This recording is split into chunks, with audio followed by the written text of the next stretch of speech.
one is Nonviolent Communication for Social Change with Pan Vera. This gentleman? Because I've been following and teaching a process that was created by Dr. Marshall Rosenberg back in the days of school desegregation after the Supreme Court opened up schools. He was a psychologist who got involved in helping the process of integrating racially schools. And he had discovered some really interesting things about the way our language works to create disconnection. He identified that most of the way that we're taught to talk, especially if we're educated, is to analyze, criticize, diagnose, evaluate, look to see who's right and who's wrong, who should be punished and who should be rewarded. And as a psychologist, he could see how damaging that was to the people that were coming to work with him. He decided to put together a program that could be easily understood by just about anybody. You didn't have to be a psychologist in order to understand it. And he called it Nonviolent Communication. And it focuses on a way of communicating about universal principles, universal experiences. And by universal, I mean, it doesn't matter where you were born, what language you speak, what culture you came from, what kind of education you have, what your gender is. There are certain elements about the human experience that are universal. And if we could connect to each other on those levels, we could come to an understanding of what people who killed each other's children and want to continue to live in the same village could do to connect and to work together. And even more challenging, how to negotiate the intricacies of intimate relationships. One of the things that I love to do in teaching this, which I've been doing since 2004, is to help people who are engaged in social change. As an ex-hippie, I'm still a hippie, I was very concerned about peace and what was going on in Vietnam as I was growing up. And very concerned about what was happening with our culture even then, back in the 70s. And I went back into the woods to wait till the collapse of civilization as we know it. It didn't happen. And one day I found that I was going to take a job at an oil refinery. And I had really mixed feelings about that. And I said, I'm going to go in there and I'm going to find the enemy and I'm going to convert them. And I had an absolutely incredible experience because wherever I looked, from the lowest to the highest levels of what was going on in that place, I couldn't find an enemy. And it sort of turned my life upside down when I realized that everyone wants what we all want. We just don't have many options. So what I want to talk to you today about is an option in the way we communicate with each other, but most importantly, an option in the way that we defined the good life, in a way that not only is much less damaging to the environment, but it's much more supportive of the human experience, to understand what it is we really want on a level that isn't about getting more money to buy more things, but is about having a deeper sense of satisfaction and knowledge of self and how to relate to people, and especially people who are doing things that we don't enjoy. How many of you are involved in social change? That's a relief. And how many of you are involved in the 350 movement? Great. Okay, I want to share something with you that you might find really helpful in designing how you engage the rest of the culture to bring an awareness about what it's going to take to maintain life on this planet. And it's all about empathy. So I'm going to play a film that runs about 10 minutes and 40 seconds. I wish it ran about 13 minutes because it goes really fast and the guy hardly stops down, and I'm sure that they speeded it up when they filmed it. So if you find that irritating, so do I. But I think there is something to be gained here. And then I'm going to talk about a style of communication. I'm just going to tell you about it. And I'm going to show you a map of how to get from how we've been educated to talk to how we could talk to express the same thing, but in a way where the person that we're talking to is really glad to hear it instead of defensive and angry. And then I'll take any questions. If we have time, I have a little game that we can do and see how it goes. But an hour is not very much time for what I do. And then I'll offer you an opportunity to maybe sign up for one of my classes or give me your information if you're interested so you can learn about them. And I'm convinced that this process is one of the most powerful tools for social change that I've experienced. Okay? Any questions before we start? No. Okay. All right. Here we go. The answer to that question, how do we do that, is very much engaged in what Dr. Marshall Rosenberg presented to us.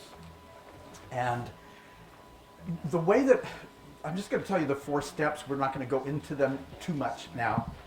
But he talks about how when we look at what's happening, we tend to analyze and judge it. So what happened? Well, you came in and you dismissed me. And actually you came in and you put your stuff down on the table and walked out of the room. So if I say you put your stuff down on the table and walked out of the room, I'm curious.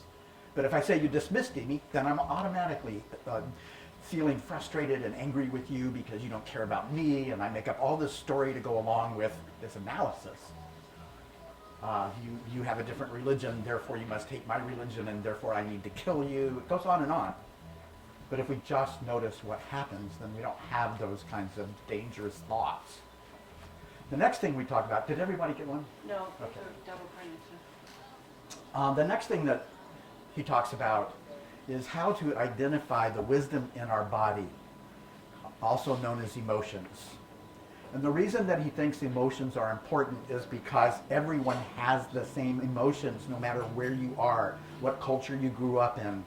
That our emotional experience is part of our body. It happens for everyone. And if I'm telling you how I feel, unless I'm saying you made me feel that way, but if I'm telling you how I feel, you know what that feeling is.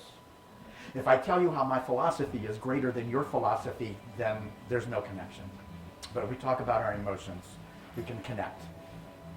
And then he says that the reason we have emotions, the reason that we feel things, whether it's wonderful feelings or painful feelings, has to do with what he called needs, our values.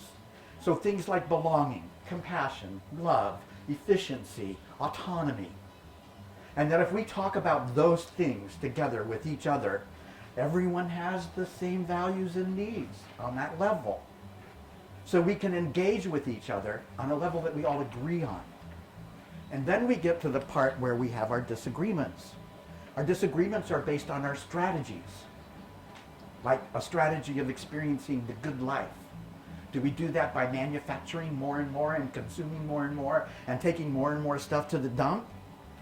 Or do we do that by connecting with the experiences of being human, being alive, satisfaction coming from connection, community, autonomy, creative expression? And then when we're making requests to each other about how to get those needs met, we can find agreement. And so that's why I'm so fascinated with this. And in order to tell you a little bit about it, I've passed out this map, this communication map. You see, 8,000 years ago, we started learning how to speak a dominator language. It was really important that people be dominated at that time, or at least people thought so. And we're still speaking that language. And the map kind of shows you what it looks like. Very hard to see here. I'm going to give up on that. But on the left-hand side, oh, I can look here. On the left-hand side, you see what's called life alienating communication. And it's kind of typically what we do and how we respond to the world. So if you just focus in on the inner circle, it's a lot easier to understand. We make demands. We evaluate. We deny choice. We react when things happen. We jump to fix and we justify. And these things don't help us very much. The way this map works is if we have a desire, say, for example, to blame or criticize or protect ourselves, and we're going to choose to attack or to defend or to comply, to submit, to withdraw, we have another choice. We can, instead of reacting, we can respond. And what does responding look like? It's non-defensive. It's open-minded. It's personable. And it's attentive to the other person. And when we're in that state, we're accessible, we're vulnerable, we're interested, we get very curious.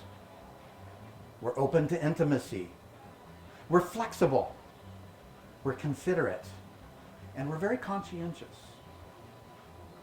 So what can help you is to pay attention to this map a little bit and notice when you're doing things on the left-hand side. And just check out what it might be like to do things on the life connecting side of communication. So it's kind of a map. If you look back on the other side, there are things here that identify assumptions that you can make that make this kind of communication easy and natural. So I'm not going to read through all of these because I'm pretty sure you guys can read. But I'm just going to cover some of the basics.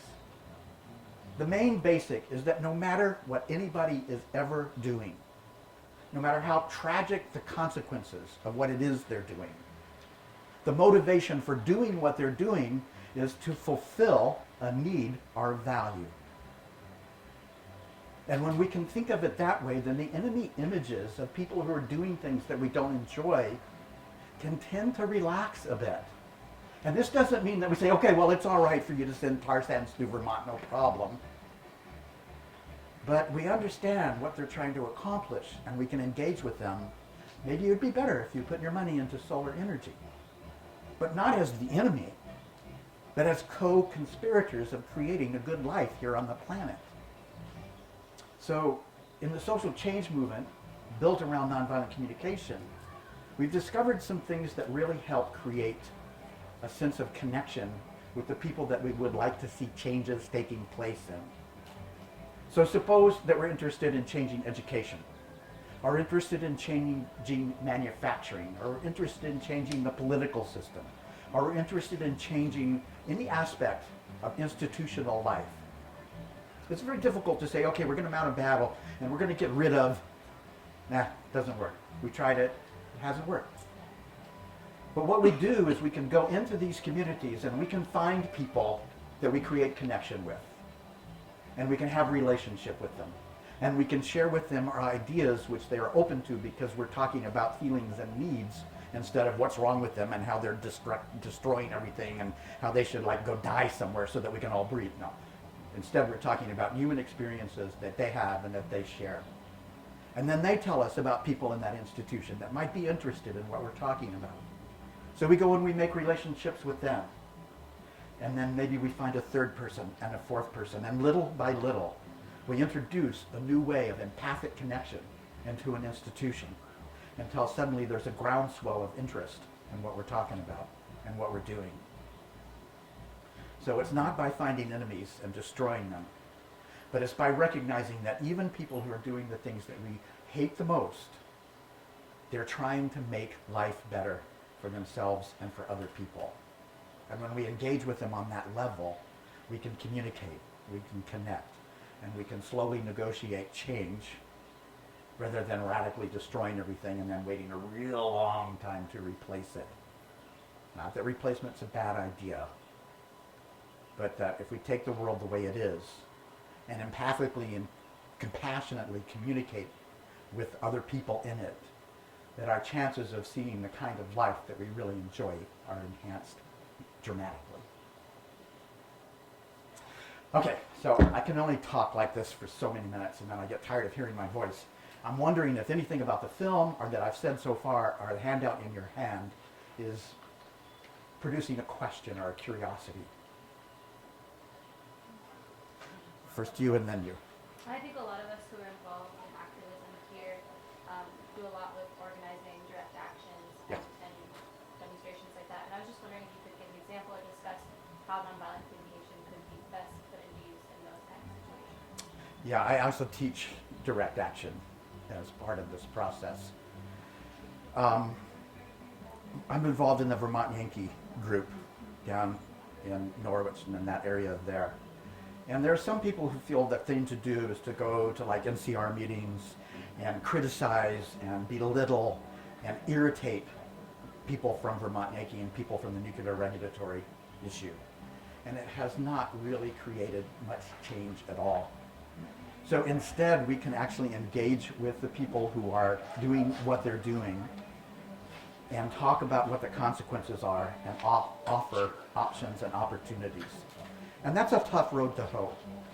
So where it really pays off is gauging other people in our communities who don't want to go and create a really nasty, ugly situation. And so consequently haven't really been involved in creating the change they would like to see because it's just so unpleasant. And instead of doing it that way, we can offer alternatives. We can promote solar energy. We can promote wind energy. I think that nonviolent direct action has a brilliant place when you're against the wall. What I'm interested in is how do we stay away from the wall? How do we develop a culture that empathically connects with each other and it has a more satisfying human experience and offer something that is different and more fun and more rewarding than the competition, consume, destroy, bury, and recreate and consume and destroy and bury, and then wonder why 50% of our relationships fall apart, why people are so incredibly unhappy, why so many people are living quiet lives of desperation. We want to present alternatives. We want to promote the alternatives so that people can make a choice for something positive instead of decide whether or not they're going to attack or react to something negative. There was a movie a few years ago about Chile, the political action in Chile, and an advertising executive who got involved in ending, what was his name? Did you remember which one I'm talking about? Pinochet. Yeah, Pinochet, bringing Pinochet down. And he was, he ran into a lot of resistance with the resistance movement when he first started. But his whole impulse was to promote what democracy, what fun democracy would be. Not so much talk about the horrible things that the Pinochet government had done. And they won the election. They turned it back. They brought an end to that by describing what would be wonderful instead of by trying to make everybody feel really awful about what was truly horrible. So it's not like I'm saying, oh, just let them do their horrible stuff. But what I am saying is people want to be pulled to something better. And only a few of us are really inspired by reacting to what's so horrible. Does that make sense? Yes. So what is a need then, or like a universal need versus like a particular need? Because I could be like, I'm really needing fun, or I could be like, fun. I really need you to stop being an asshole. Okay, like so there's obviously, two different things. yeah. That's- How do you understand like what a need is? Okay. So the first thing about a need, we're not talking about food, water, and shelter, and that's all I need, but we're actually talking about what makes life more wonderful. Okay? So that's the first step. What makes life more wonderful? The second thing that we look at, is it connected to person, place, or thing? So I need you to stop being an asshole. Definitely connected to person. Okay? So it's not a universal need. But I need respect and consideration. Now respect and consideration is what I'm after when I ask somebody not to be an asshole. Ooh, can we put this on TV? So it affects TV. oh, good. So that's what we're looking for when we're talking about a need. Something that's not connected to person, place, or thing that makes life more wonderful. So hey, buddy, I'm needing some little respect and compassion here. That's talking about a need. I need you to change your behavior. Now that's a strategy. I'm going to get to the strategies. But not until myself and this guy are connected on what needs are up for us. Does that make sense? Okay. Yes. Well, even when you say, I need a little respect, it can be said in a tone of voice that really is accusatory. Yeah. As a tone, really. So let's rise to the top of this. The dominator language that I talked about has one goal in mind, and that's to get to other people to do what we want. This compassionate language is not interested in getting other people to do what we want, because that very interest of I'm trying to get you to do what you want creates a wall between us and repulses the other person. The purpose of this kind of communication is to create connection. So whereas before I had all kinds of agendas in mind, here I'm just letting go of outcome, I'm letting go of what I think should happen, and I'm working on connection. And it comes from the heart. I kind of have to turn off the emergency danger signal device and really connect empathically with what it's like to be fully human and connect with the other person, which I cannot do if I'm trying to get them to do something. So it comes from the heart. And I don't mean that poetically, I mean quite literally. The heart is the largest electromagnetic organ in the human body. It puts radio waves out, electromagnetic waves out 8 feet in all direction, where the brain peters out after a couple. That those of us who are within 8 feet of each other have each other's heart wave in our brain. Our heart can communicate with every part of our body, every cell in our body, instantly. It's not doing that by pumping blood. It's doing that through electromagnetic connection. So there's a lot of wisdom in here. When I first met Marshall Rosenberg, I couldn't get what he was talking about. He asked me how did I feel about some difficult communication that I had, and I said, oh, I feel judged. And he said, that wasn't a feeling. Okay, well, it's like I feel criticized. He said, that wasn't a feeling. I sat down. I didn't know what he was talking about. But I feel sad. I feel lonely. I feel irritated. That's what he's talking about. Something down here, not up here. And then talk about the needs. And then connect. And then make requests. How would it be if you did this? That wouldn't work out for me so well because of that. Oh, yeah, I get that. How would it be if we did this? That's how we do it. Yes. Question about your last point here, number 20. You say focusing our attention on what another person is feeling and needing, and not on what they're saying or thinking, is more likely to result in understanding and connection. So when I read that, I really like it, and it made sense to me when I read it quick, and then I read it through again, and I wasn't quite sure how I could talk to somebody and like know what they're feeling and needing if I'm not focusing on what they're saying or like thinking. And I don't want to, and it seems like that could be tricky because I'm trying to like guess what somebody's needing, and I need to listen to what they're saying. So I'm just curious about that sort of thing. Okay, so let me compound the confusion by saying, when we're listening to somebody with this language, we don't hear a word they say. And what I mean by that is if I'm listening to the words they say, then what they're saying to me is judgment, analysis, criticism, and evaluation. That's how we talk. The trouble with you is, you're just not educated enough, otherwise you'd never do something as stupid as you're doing. Hard to hear. Hard to hear. But if instead I hear, man, I'm guessing you're feeling really irritated, and you're really concerned about what's going on with the nature of our environment or the nature of the economy, is that what's going on with you? So I'm always looking underneath the words to what really is wonderful about life that could be driving what they're saying. Yeah. So could it be that like the words, if they're spewing something at you or whatever, the words are kind of like symptoms of a need. They're not coming out and saying like, I feel unheard, and I don't know if unheard's a feeling, but No. but I feel lonely and not respected or whatever. But what that really is just like these assholes are taking this and nobody's You're on the track. You're Okay. right on the right track. Yeah, exactly. That's what you do. And it actually turns out to be quite easy once you get used to it. Whereas trying to interpret their thinking and these thought processes and where they're coming from is like walking through a landmine filled with poison ivy and mosquitoes. Whereas connecting with what's this need to be heard and understood, this feeling of loneliness, this longing for consideration and respect. Oh man, I am so there. And no matter how nasty or awful their words are, I can see the humanity underneath that by just believing that everything that anybody does is designed to fulfill one of these precious needs. Thanks, that was a great question. And I love that statement. If you really want to understand somebody, don't listen to a word they say. Yes. Is mindfulness practice part of this movement?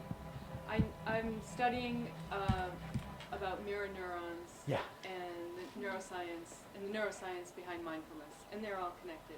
Yeah. Mindfulness is how to develop empathy. Yeah. So Marshall Rosenberg says the organized religion that most approaches or connects to what he's talking about is Buddhism. And I have some really dear friends in Seattle who are part of a prison project called the Freedom Project, where they go into the prisons and teach the prisoners how to teach the other prisoners to do mindfulness meditation and learn how to speak in this language. They fit like this. Yeah. So what mindfulness does is allow us to be present to what really is without filling that sense of presence up with a lot of analysis, diagnosis, judgments, and evaluations. And when we do that, we experience bliss. And the brain research shows that it actually changes the structure of our brains. Absolutely. And even the DNA now. We're seeing that DNA restructures based on that peaceful state of mind, which is mind-blowing. Yes? I have another question. So, what happens when people's strategies for meeting their needs conflict?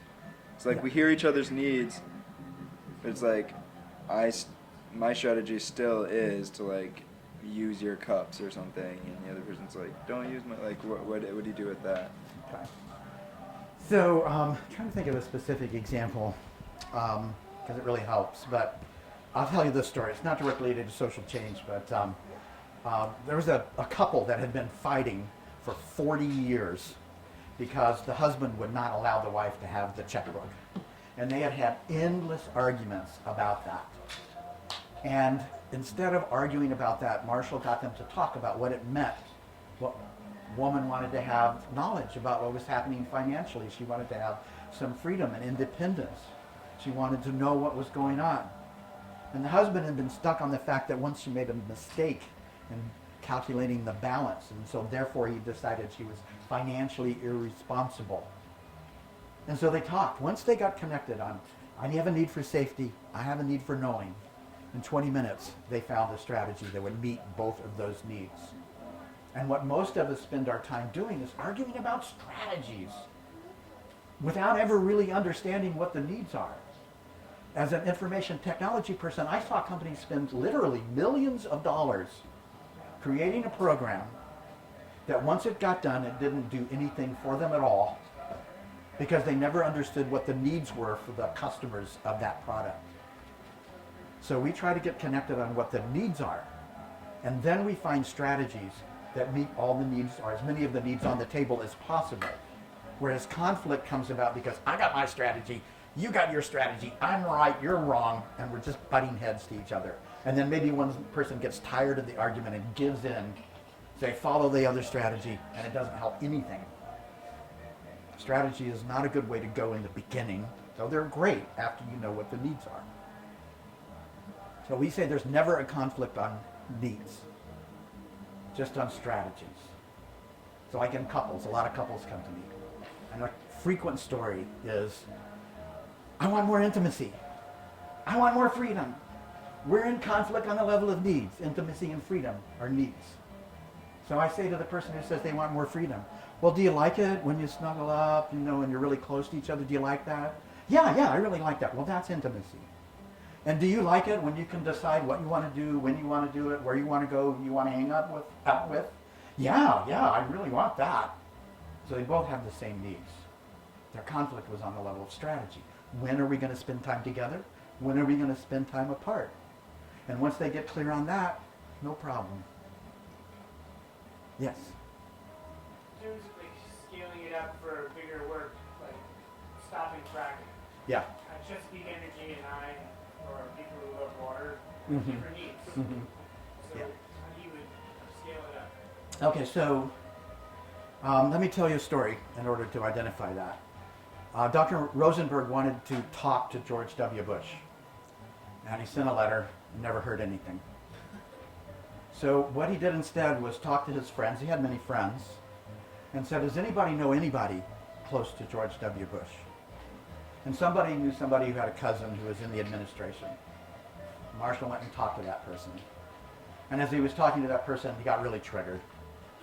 And what triggered means he went into a negative reaction because of what this guy was saying. So then he went back to his community that was involved in giving empathy to each other. And he got empathy for the pain he experienced in that interaction until he could really understand what was the beautiful thing behind this guy and what they were saying. And then he realized that there was a way to talk to him about it. So he clustered with people who used this communication style to let him express his anger, his frustration, his dismay over the point of view of the person that he was talking to until he could finally gut to what the needs were and what this guy was doing. And then he was able to go back. The next time he talked to somebody who had that strategy, he had a way of addressing. I think what you're trying to do is to create this certain sense of safety. Is that what's up with you? Yes, that's what's up with you. However, when I hear you say that we shouldn't give legal rights to people that we think are terrorists, my sense of safety is completely blown. Oh yeah. Yeah, that's freedom, isn't it? That's why we have the Constitution. That's how we do it. So we get empathy from people who are supporting us. We work together in teams. And then we go one-on-one with the people who think that fracking is a great idea. Find out what's important to them and present alternatives. It gets much more complex than that. But So if we work with human beings, but not necessarily corporations, we just don't have a sort of... so my experience of being in a corporation, it's true that every corporation has its own culture. But it's not true that there is a corporation in the sense of a personality. Corporations are conglomerations of people. You mean corporations aren't people? No, I'm sorry, Ronnie. Corporations are not people, but there are people in corporations. So if I want to make changes in the culture of a corporation, then what I want to do is I want to talk to the people who are in that corporation, connect with their humanity, and offer them an alternative. And that has proven to change the culture of corporations. One of the most remarkable experiences I ever had was when I was working for British Petroleum. And where I was working, there were 14 levels of hierarchy. And British Petroleum had adopted this worldwide culture change. And they came in and they ran these programs with us. And by the time they left, we had 3 levels of hierarchy. It was mind-blowing to me that that much change could occur in a culture so quickly. How did they do it? They were talking about the common human needs that we all had. And they were talking about how the structures that we had created made it very difficult for us to talk to each other. So instead of having a purchasing department, an environmental department, an engineering department, a labor department, they said, this is the unit, here's the laborer, here's the manager, here's the purchasing agent, here's the environmental agent that will work together as a team to make this thing work for everybody. And it was phenomenal how much working there became fun instead of difficult. They also included profit sharing. So there wasn't owner-worker. It was, we're all in this together. But it was done person by person. Any other? Yes? Yeah, it's just like, it seems a lot more simple to relate to someone on the level of needs if it's a one-on-one interaction with someone who you know. Uh-huh. But I feel like with climate change, like a lot of what we're saying is trying to appeal to some sort of universal need. Like we all want to live on a planet that's stable and just and fair, that will help everyone. Yeah. And it feels like there's not a way that I could just say that to like the CEO of ExxonMobil and have them like break down crying, be like, oh, you're right, like we're gonna leave this oil underground and we're gonna like change everything. Like, so it feels like maybe like I guess a lot of what I've been trained like in activism is like a certain level of combativeness and like pressuring, like build like more of a butting heads is our current strategy of the climate movement to get the U.S. government or a big corporation to change. Yeah. I wonder if you have any other ideas on how to do that better. Well, I worked with the Green Party in Washington State a number of years ago. And I said, well, what are you doing? You know, they came to me and they said, you know, we're not getting anywhere. Our vote levels haven't changed in 4 election cycles. So, well, what are you doing? Oh, yeah, we're really good at giving speeches that make it really clear that if you don't agree with what we're doing, then you're really stupid. You might have a problem there. So instead, I suggested that they talk about the world they wanted to create, and that they talk to people that they knew and ask them who else they could talk to, that they build a human network in political change. So yeah, going to the corporation, not very successful. Going to the people in the corporation, that can really work. And creating networks. And mostly, especially for 350.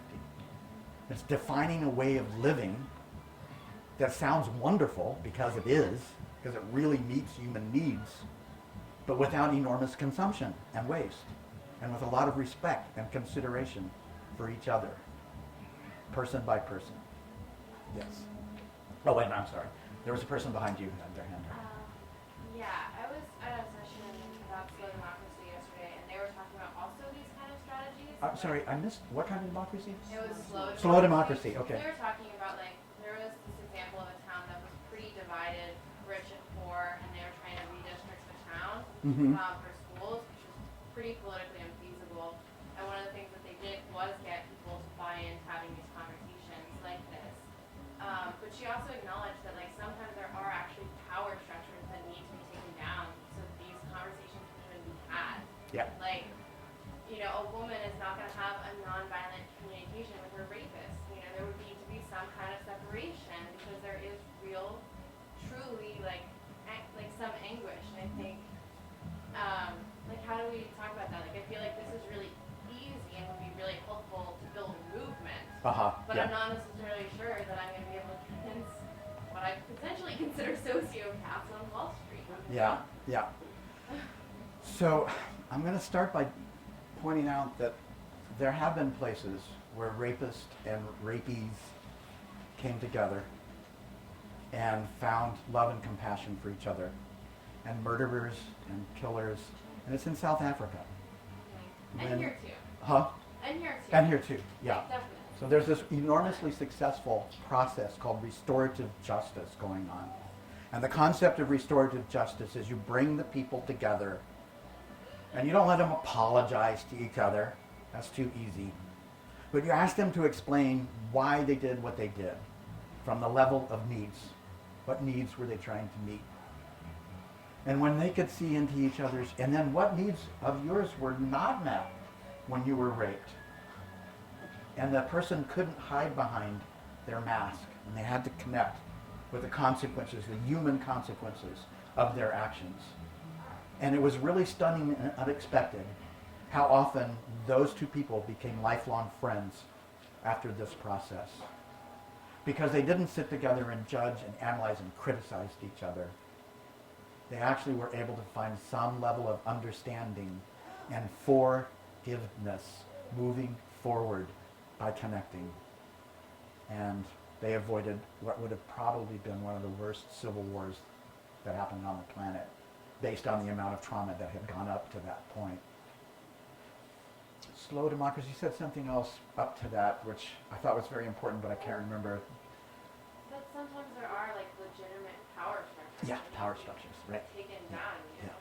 So some of the things that we discovered in our social change activities involved, okay, so we went and we made a connection with a person who was involved in the legal system that we weren't enjoying, the school system. It was a school district. But the person really couldn't come out and talk about what was going on. So we respected that. But that person was able to say, you know, this is where the problem is. Go talk to that person. And then he was able to, in the meeting with that person, I think that might be a good idea. So the answer is, the power structure is a fiction. And what keeps the fiction alive are the people that are in it. And we go and find those people, those individuals, and we humanize our connection with them. Because they want what we want. They want the same things we want. Their strategies are different. But they're open to hearing, if they're not being accused, how injustice is taking place based on the policies that they're just, you know, supporting every day. And we can measure change in those organizations. So that's how we do it. 5 minutes? Okay. As I said, if people want to continue, if you want to continue, I'm not going to be a hard but for TV. So we've got an hour. You've got some time. I don't think we have another workshop in here because there's a break for a while. So if people want to continue, that's okay with me. Yeah, I probably only have about the next 28 hours that I'd enjoy spending with you guys here. So, I have a sort of a thought, yes. a comment on these questions about how do you deal with political enemies? You know, because the world, as we know it, is not evolved to solve conflict this way. You know, in politics, and you know, there are increasing levels of hard conflict that escalate to the level of brute force in warfare. And I think the reality is that there are situations where you can't just undo that in the amount of time you've got. What you can do with nonviolent communication is avoid making it that much worse by communicating violently. Yeah. And I've read the book, and you know, there's I remember real clearly. There's this sort of script for communicating nonviolently, which is I observe this is what's going on. It makes me feel this way. I need this, and therefore I request this of you. And then you can have a conversation about that and unpack, well, maybe my observations are incorrect. We understand things differently. Yeah. And that produces the conversation. And virtually anything else you do, including trying to interpret what the other person says or analyze them, it's all violent. And I read this thing and it was horrifying because everything I did was violent. I know, me too. And so, you know, as much fun as it is to ridicule, to demonize, to make the other the enemy, you know, it might be good to keep that in-house where it's understood that we're doing that, but we're trying to communicate to a larger public. That doesn't help because it just polarizes. Exactly. And then when you have a chance to sit down and communicate about that little bit of common ground in the middle, where maybe there can be some accommodation, you know, if you've made an enemy out of the person you need to talk to, you're getting nowhere. Right. So, Yeah, I love that. I agree with everything you said.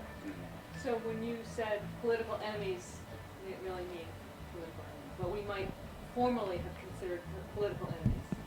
Because when we Right, use there that was the- language, Yeah, or exactly. that thought, then we're making all those associations with enemy, okay, I have to fight. Right. So we have to eliminate the language. I want to jump in and say, like, though this is not a universal, right? It's really hard to think clearly about what's going on in the world as an activist. You're not like, okay, well, these are our opponents, our enemies, or whatever. But, you know, they're in the process of blowing up America's water supply. We need to be active, and I don't know how you incorporate Let me a talk sense about of that. vigor and Yeah, right. One of the The principles barricades. of nonviolent communication is called the protective use of force. And the protective use of force might lead you out into the fields to lie down in front of a fracking machine. Okay, so we are actually doing something to protect, not to punish, but to protect. So it's not about being weak, it's not about being, you know, unpowerful. It's actually about being very powerful. So that's why I teach nonviolent direct action, because if there's destruction going on, you can't just say, okay, well, that's all right, we'll get to know each other and everything will be fine. And we don't want to do that. But instead of saying, you're bad, you're horrible, you're evil, I'm going to kill you, which just adds to the violence, we learn how to enjoy hate. And we enjoy hate by hating the action, not the person. And that hatred, that anger, fuels us to be engaged in creating the change in the world that we want to create.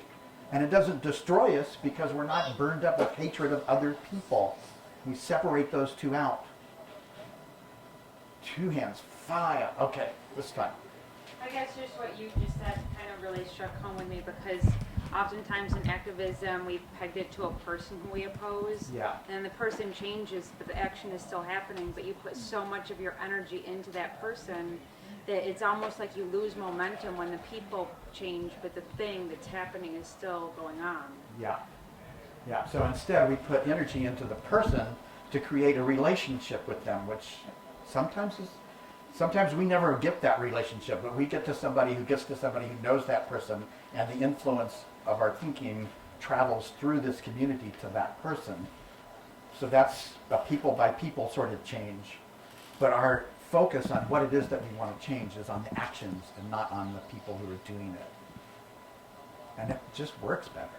It's a whole lot better. Somebody next to you had their hand up. Yes.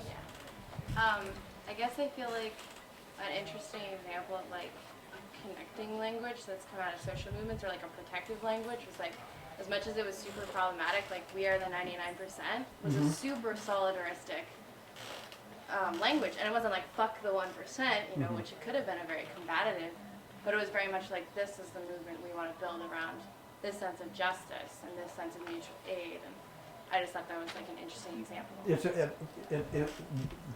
There were nonviolent communications going on around the clock in New York City while that was happening, because people were discovering, we want to do more than just end the economic injustice. We want to figure out how we can live together in a way that really works for everybody. And I think that's part of the reason that it was as successful as it is. And I think it's also helpful to realize that if all the things that we hate, all the structures that we hate, could somehow suddenly come to an end tomorrow, we would most likely not be facing chaos, because people like you have created alternative schools, alternative food systems, alternative farming systems.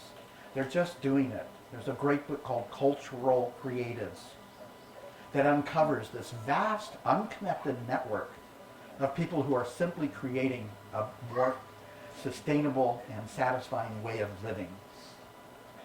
So keep up the work. Keep up the good work, because it's making a difference.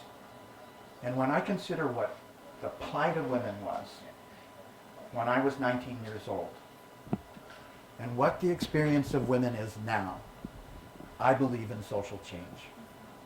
It seemed impossible at the time, but it happened. It seemed impossible that the American citizens could rise up against the war in Vietnam, but it happened. It seemed impossible that homosexuals could be treated with dignity and respect. It's happening.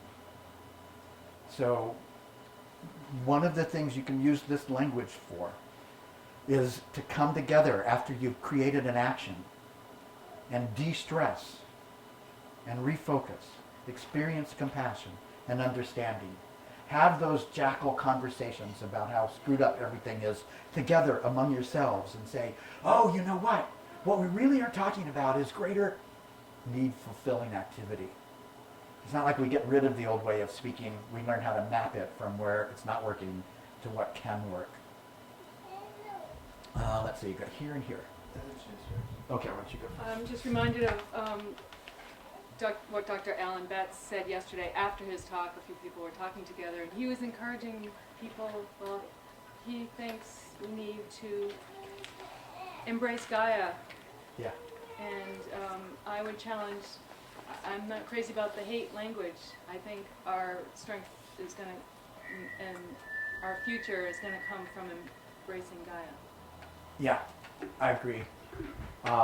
This empathic civilization that David Rifkin is talking about is taking place right before our eyes.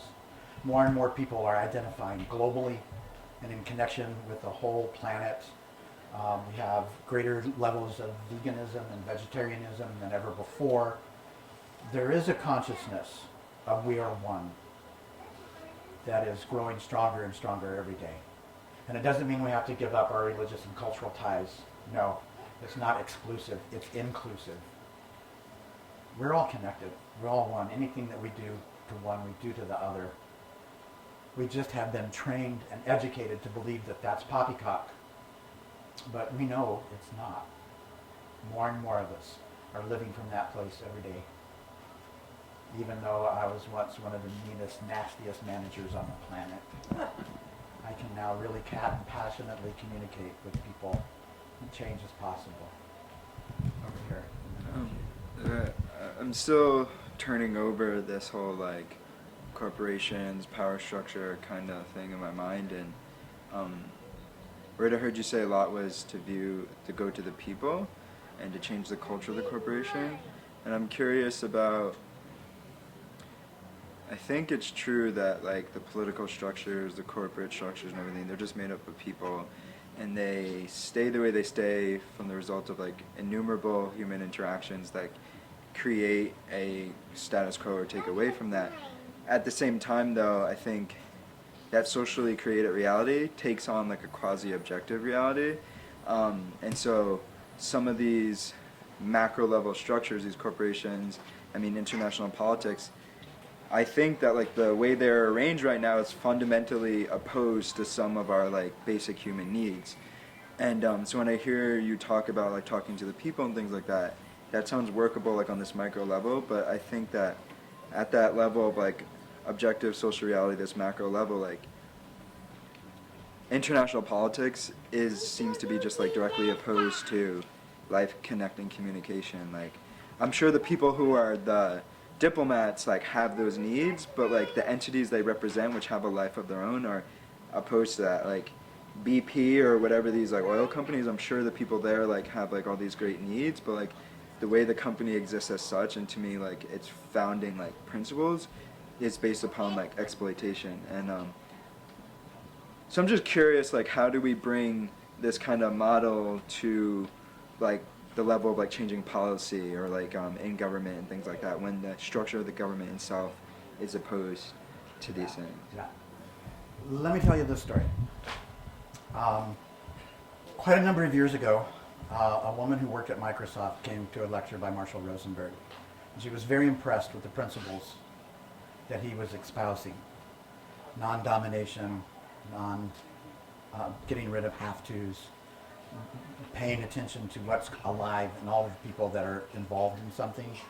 And her husband was a software, I can't remember the term, but he wrote like the highest level of what was written before programming started. And he called them procedures. So the two of them together worked out policies and procedures for a life-serving corporation. Took it back to Microsoft, and that's what they did. And they incorporated these principles in their culture, and it was very, very, very successful. And that learning, you can read all about it in a book called Software for Your Head, has gone to some of the biggest corporations in our country and revolutionized their hierarchical structure into a team-based structure. So on a team, if somebody doesn't want to do a project, the team doesn't do that project. If people don't want to go to a meeting, they don't go to the meeting. If they want to have agreements, they have a procedure where everybody gets heard, and then they jointly make decisions. So we can do this. I guess I just think that since the goal of the corporation and like the economic model we have now is concerned about profits interests and not like human interests, that even if you revolutionize corporations and things like that, I think like they still, the paradigm, it needs to be changed. Like it can only go so far because at the end of the day, the aim of the capitalist corporate model is to have profits. So like if revolutionizing these things aren't cutting into profits, that's great. Or if they were doing this and then the shareholders were just like, whoa, we're losing money, I think those policies would get scrapped really quickly. So I think it's like a paradigm. It is a paradigm shift, and it is shifting. So more and more companies that have never thought it was important to be socially responsible are now being socially responsible. And part of that is because of the people in there believing that that's important. But you know what? The biggest part of it is that people who care about social responsibility are not buying their products and not buying their stocks. So yeah, they have a profit motive. Profit's a good thing. That's how we create growth and new things. It's horrible if it's the only thing that we're judging by. It's horrible if it's the only thing we're judging by. So now companies are beginning to manage their sense of profitability not just based on the bottom line, but what is the contribution to humanity? How do we give back? How do we go out and find out what our customers really want instead of what's the most profitable thing to sell to them? Because that's what they have to do to survive economically. So we can vote with our pocketbook. And there are a lot of people who are doing that, and it's creating change. Just to specifically speak to that, the business model, there's this whole new framework of thinking about a business plan, and it's instead of profit being your singular bottom line, it's this idea of a triple bottom line. Yeah. People, planet, profits. Yeah. So if the profit segment falls a little bit, but the people, your social wealth increases, then that's considered good. So I think that's just evidence that the structures are changing. And it's it's exciting. And what people are finding who are doing this because of altruistic ideas is good for the bottom line. Right. When they get a reputation as a caring organization, people buy their products. It's not a dichotomy. There's more than two choices. Can you speak about your training? Oh, There's yes. a learning process for this language. Okay. Thank you. This is my agent here. So I would love to share with you the details of how this actually works. And I have scheduled on August 17th a social change class that talks about exactly how this process works and goes into detail about how you apply it in social change. And if you're interested, I'd like to hand out a sign-up sheet. Doesn't mean you're committed to coming. I'll just make sure you get the information about it. And It's in White River, right? it'll probably be in White River. And then I'll do it again later in Burlington.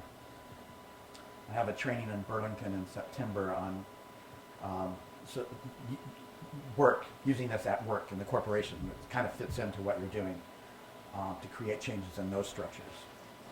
So, did I give you those sheets? No, I have them here. So people have a chance to practice it, not just to, they'll be able to listen and practice and those words. Yeah, can you pass those out? I'm kind of having a really exciting time. I've been training since 2004. And I've recognized that the process that we've been using for training, though it wasn't our intention, is we come in and we tell you that the way that you're talking is no good. It's not working. You better stop it. And we have a way of doing it that's different than what you're doing. It's a foreign language. We literally use that term. And it's no good. It's not really helping. Because the reality is, everything that we're doing is natural to human beings. It's part of our biology. It's how we really are until we get trained to be analytical, judgmental, and so on and so forth. So what I'm doing now is restructuring all of my training so that there are a series of exercises, of games, of activities, and events. And they're designed to bring about a recognition of nonviolent communication principles. But you get to use your own language for this and your own experience for this. And the results are stunning because people just know this stuff. I had a training the other week on making requests, how to make requests. Very difficult for most people to make requests. And in the training that I did, there was this one stretch that was so boring I could hardly stand it. And I'm talking about the 12 different reasons that people don't make requests. And it just went on forever. I couldn't stand it. So then I had people read them, and that was horrible too. So then I came up with this exercise. Write down 4 questions that you could ask, 4 requests. 1 from home, 1 from work, and 2 more from something else. And then stand up and find a partner and read your request, listen to their request. Go to the next person. Don't say anything else. Just read your request. And they do that 4 times. They sit down. And I said, now tell me, what's difficult about making requests? Oh, well, I think this is difficult. That's difficult. Boom, write it down on the list. The list that we came up with, the same exact list that I was previously lecturing about. So I'm really excited about this new process because it's not sitting and listening to lectures. It's actually having human experiences, actually using your own language and your own understanding. And I'm really on fire with this. I'm working with a guy in Germany who put this process together based on computer game theory, of all things, and these principles. And I'm really excited about it. Okay. I need to, yes. Yes. Thank you. Thank you very much. So I have to apologize. I was incorrect that we had a longer break, and I see people arriving for the next program. So we need to really wrap up quickly at this point. Thank you so much. This was great. And